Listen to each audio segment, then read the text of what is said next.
Lu pasti bakal kaget kalau tahu ternyata organ manusia yang memiliki kekuatan super terbesar adalah hati. Dan hebatnya, organ hati itu bisa menjalankan 100 fungsi dalam tubuh. Dan kalau dibelah, dia bisa melakukan regenerasi organ menjadi utuh kembali. Wow, sehebat itu organ hati. Berarti organ hati itu penting banget di tubuh kita, Ri. Iya, sangat-sangat penting. Tapi banyak yang tidak sadar bahwa organ ini penting dan merusaknya dengan makan sembarangan, alkohol, dan lain-lain. Bisa dibilang organ hati itu punya kekuatan meregenerasi super yang jarang dimiliki oleh organ lain, Rin. Jadi kalau ada orang yang melakukan transplantasi hati pada pendonor itu akan tumbuh kembali ke ukuran semulanya hanya dalam beberapa minggu bahkan beberapa bulan. Begitu juga dengan hati yang ditransplantasikan pada penerima. Masya Allah, ini nunjukin bahwa betapa hebatnya pencipta yang menciptakan badan ini. Bener banget, Rin. Alhamdulillah, sangat canggih kan? Dan hati ternyata punya 100 fungsi vital dalam tubuh kita. Menyaring limbah beracun, mengubah zat aman untuk dibuang melalui urin, memproses nutrisi, bahkan menyaring darah. Semuanya ada di hati.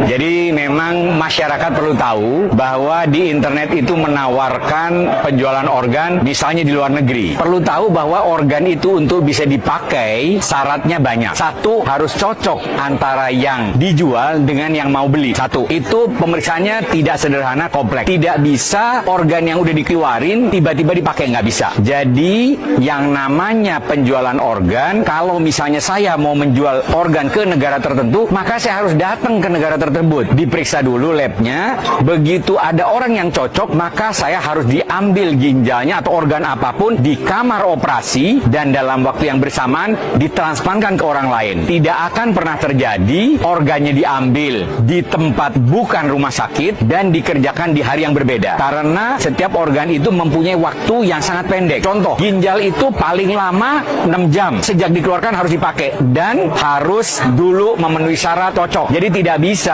saya ambil organnya orang, tanam ke orang lain, langsung ditolak. Bahkan orang yang nerima pun bisa langsung meninggal karena dapat sesuatu yang tidak sesuai. Jadi tolong media bantu betul bahwa masyarakat kita ngerti untuk mendonorkan ada prosedur yang tidak sederhana.